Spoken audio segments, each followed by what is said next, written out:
Okay, so now I will ask Samuel Fordham to come with us. Hello, Samuel. Please have a seat. Hello? Does it work? Okay. Yes. Super.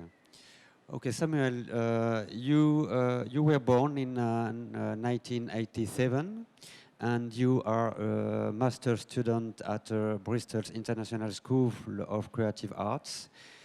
So actually, that's a bit of an error. Okay. I went to Bristol UE. Okay.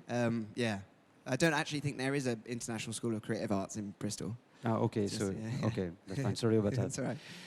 In 2019, you were recognized by several awards, including Bloomberg New Contemporaries, where you were selected. Is that correct? Yeah, that's correct. Okay, Yeah, good. Tell me if it's wrong. Huh? Yeah. Grand Prix Image at Vevey on the final round. Yeah, the final round, yeah. Yeah, and then the CEO Berlin Talent Award, where you were nominated. Yes. Good.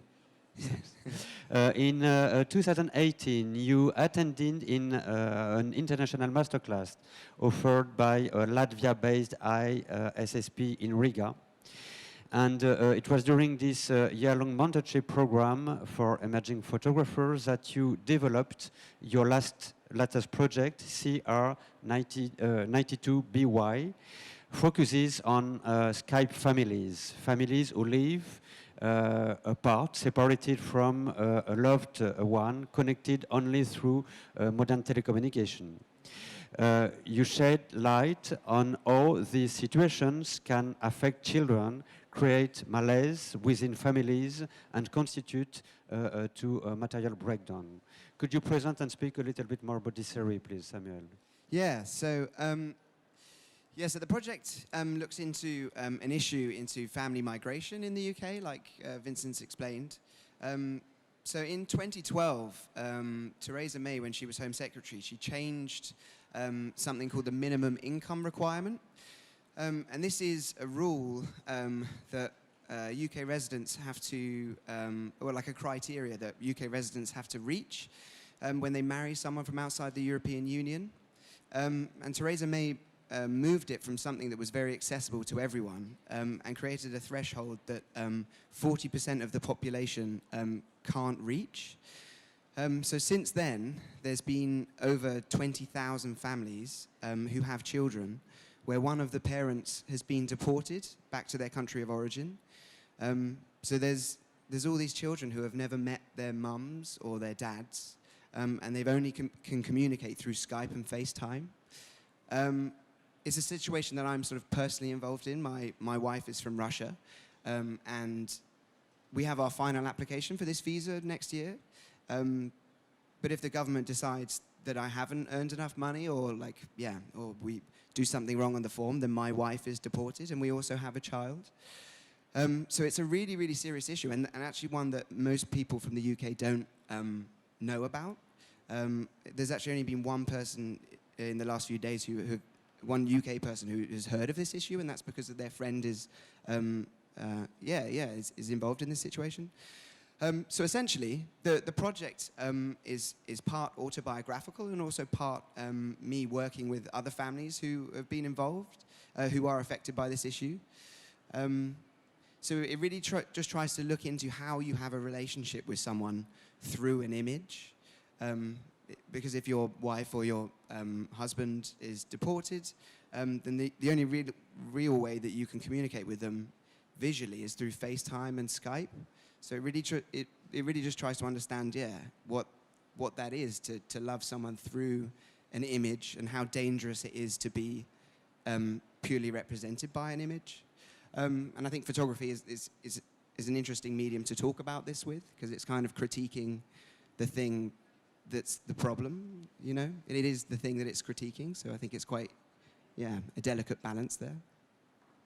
And how do you build a project with so many different kind of images? Because when you look at the whole project, you have different levels, in the conception. Can you speak about that? Yeah, so a lot of the images are kind of working on like different conceptual devices. And that kind of came through when I was working on the masters. We would be given, in the second term, we were given different tasks, like mini tasks, to create images in line with our projects. And it really worked for me. It really like opened up my mind to how images can be made. And I sought to sort of keep working in that way and try and make most of the images very different. And this idea of alienation became really important in the project. My background is in theatre, and one of the main like practitioners I fell in love with was Brecht, and he has this notion of Verfremdung, so alienation, effectively trying to distance the audience from the work. So yeah, like if we could we stop the slideshow on this one? Yeah, so this particular work is using that sort of process of alienation. It's really trying to like draw attention to the mechanics of the image. Like traditionally in family photography, we'll look at a picture like this, and we'll sort of it's like a window to re-enter a world and like relive that moment and enjoy that experience. But within the context of my project, an image literally is like a barrier. Like you can't get through the image of the person that you love to get to them. It's like, it's the thing that's stopping you. So I use processes of alienation, like to reveal the mechanics of the image as a way to stop the audience from like entering into this image. And you're just reminded that every photograph is just an illusion. Yeah, and so yeah, it's really a danger, like by placing people that you love into this imaging world, I would say that's a very dangerous thing. Yeah. And what would you think would be or could be the role of photography and visual art in general in the case of these social thematics, you know, which are really important in the society? What role of photography to that? I really think photography has a really important role to start conversation, and actually that's one of the reasons so many of my images are different. I want people to talk about it, and when I show the work, to ask me questions or to ask someone who's in the space questions. I think it's really important in today's day and age to generate conversation, and so many people only look for information through an image. Like I also teach photography, and it's really strange when I set my students a task. I say, "Oh, research this." They put something into Google, and then just look at the images and hope to get all the information from there. So like we're really at a place now where where photography is I think the medium to generate conversation and discussions, and that's what I think photography's role is right now. And then what is the finality of this kind of work? Is it a book project, an installation, even something on internet? Yeah, at the moment it's like, actually three things, and actually you've mentioned them all there. So I'm working towards a show, like an exhibition, that will try and utilize photography, but also some sound installation. I've got lots of recordings from conversations I've had with the families, and also some sculptural works, and lots of text. So you can see in the images are displayed with text, and they're all verbatim from conversations I've had with families. And that became really important in the project to kind of ground it in some kind of reality. Like a lot of the images are psychological or conceptual, and they're all very different. So I needed to find a way of like stringing them together with like this backbone of reality, and that's why the verbatim became very important. So yeah, so there's the exhibition. I'm also working towards a book. I've done one dummy, but it's like a very hard project. Complicated to make a book with that. That's not so easy, no? Yeah, it's really, really difficult. But I would hope by the end of next year I could have like something ready to go.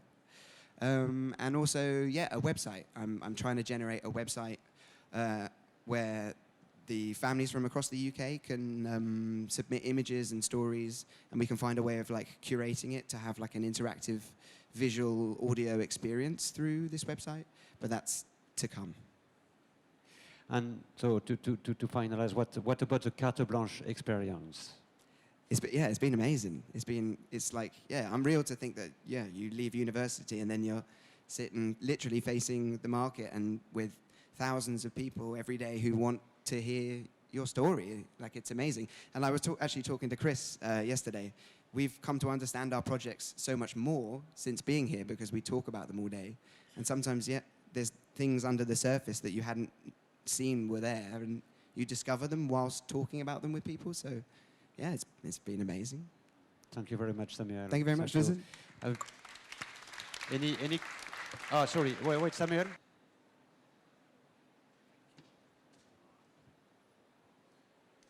Hi, Samuel. My Hi. name is Parag, and you mentioned some numbers regarding families. Yes. All right. So one question is that how do you get the data, number, and statistics? Sure. And what tools do you use to conduct surveys with these families? So, that's yes. one. That's one. And my second question is Okay. that when you're explaining your project to a family, and this is a pretty sensitive issue, so how do you convince them to be your subjects? Cool, yeah. So, yeah, question number one. So, I don't do the surveys myself. So, in 2016, the Children's Commissioner for England found out about this issue, and she did a huge study and survey. And they found back then that there was over 15,000 families. So now they believe, it's only estimated, that there's now, over 20,000 families. And the way they came to that conclusion was just how many applications were being denied per year and adding it to the 15,000 from 2016, sorry. It's online, yeah. If you go to the Children's Commissioner for England's website, you can find out about this, yeah. And your second question about how do I convince families? Yeah, so most of the people to work with the project, so most of the people actually that have actually been involved in this project aren't represented photographically. I've spoken to probably 40 families in total who are happy to just share stories. Some people don't want their stories represented, they just want me to know, just to know. Some people are willing to give quotes and texts, and some people are willing to have their image represented in the project. But a lot of people find it really difficult because they're literally in the process of fighting the Home Office, like fighting the government, and they don't want to be seen. They don't want, so it's very difficult. And it's a very slow process that I'm still in. Like, I'm still in contact with the families, and the campaign groups that I'm a part of are still active. And we have a thing in Bristol in a couple of weeks. And then hopefully next year we're going to be showing this in Westminster Parliament. I hope that answered your question somehow. Yeah, thank you. Some more question? No. Okay, so thank you very much. Thank you very much. Samuel, thank you.